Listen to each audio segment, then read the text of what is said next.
Strengthening faith 82. Financial interest denotes the amount that a lender receives from a borrower at a fixed rate of interest. At the time of the revelation of the Holy Quran, many forms of interest transactions were practiced. Of these, one was that the vendor sold an article and fixed a time limit for the payment of the price, stipulating that if the buyer failed to pay within the specified period of time, they would extend the time limit, but increase the price of the article. Another was that a person loaned a sum of money to another person, and stipulated that the borrower should return a specified amount in excess of the amount loaned within a given time limit. A third form of interest transaction was that the borrower and vendor agreed that the former would repay the loan within a certain limit at a fixed rate of interest, and that if they failed to do so within the limit, the lender would extend the time limit but at the same time would increase the rate of interest. It is transactions such as these that the injunctions mentioned here apply. Those who believe this fail to differentiate between the profit gained from lawful investment and financial interest. As a result of this confusion, some argue that if profit on money invested in a business is lawful, why should the profit made from a loan be deemed unlawful? They argue that instead of a person investing their wealth, they loan it to somebody who in turn makes a profit out of it. In such circumstances, why should the borrower not pay the lender a part of the profit? They fail to recognize that no business venture is immune from risk. No venture carries an absolute guarantee of profit. Therefore, it is not fair that the financier alone should be considered entitled to a profit at a fixed rate in all circumstances, and should be protected against any chance of loss. It is not a part of justice that those who dedicate their resources are not guaranteed profit at any fixed rate, whereas those who lend their wealth are fully secured against all risks of loss and are guaranteed profit at a fixed rate. In a normal lawful transaction, a buyer derives benefit from an item which they purchase from a seller. The seller receives compensation for the effort and time spent on making the item. In interest-related transactions, on the other hand, exchange of benefits does not take place equitably. The interest-receiving party receives a fixed amount as a payment for the loan they gave, and thus their gain is secured. The other party can make use of the funds loaned, but it may not always yield a profit. If such a person spends the borrowed funds on a need, there will be no profit. Even if the funds are invested, then one stands the chance of both making a profit or incurring a loss. Hence, an interest-related transaction causes either a loss on one side and a profit on the other, or an assured and fixed profit on one side and an uncertain profit on the other. Therefore, lawful trade is not equal to financial interest.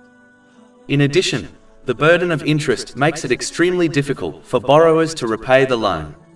They may even have to borrow from another source in order to pay off the original loan and interest. Because of the way interest works, the sum outstanding against them often remains even after they have repaid the loan. This financial pressure can prevent people obtaining the necessities of life for themselves and their families. This stress can lead to many physical and mental problems. Ultimately, in this type of system, only the rich get richer while the poor get poorer. Even though dealing with financial interest may outwardly seem that a person gains wealth, but in reality, it only causes an overall loss to them. This loss can take many forms. For example, it may lead them to losing good and lawful business dealings they could have obtained if they refrained from dealing with financial interest. Allah, the Exalted, may cause them to use their wealth in ways which do not please them. For example, they may encounter physical ailments which causes them to spend their precious unlawful wealth, thereby failing to use it in ways pleasing to them. The overall loss has a spiritual aspect also. The more they deal with financial interest, the greater their greed becomes, meaning their greed for worldly things is never satisfied, which by definition makes them poor even if they possess much wealth. These people will go from one worldly issue to another throughout the day, failing to achieve contentment, as they lost the grace which accompanies lawful business and wealth. This may even push them towards gaining more unlawful wealth through financial interest and other means. The loss in the hereafter is more obvious. They will be left empty-handed on the day of judgment, as no good deed which is rooted in the unlawful, such as giving charity with unlawful wealth, is accepted by Allah, the Exalted. It does not take a scholar to determine where this person is likely to end up on Judgment Day. There is a huge difference between lawful business transactions and interest-related transactions.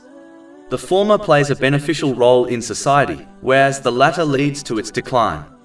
By its very nature, interest breeds greed, selfishness, apathy, and cruelty towards others. It leads to the worship of wealth and destroys compassion and unity with others. Thus, it can ruin society from both an economic and a moral viewpoint. Charity, on the other hand, is the outcome of generosity and compassion. Due to mutual cooperation and goodwill, the society will develop positively, which in turn benefits everyone.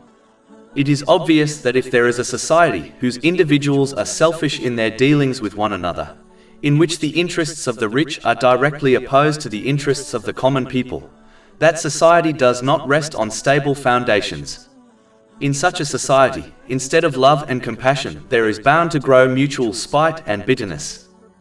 To conclude, when people fulfill their own needs and the needs of their dependents, and then spend in charitable ways with their surplus wealth or take part in mutually lawful business ventures, then the trade, industry, and agriculture in such a society will improve.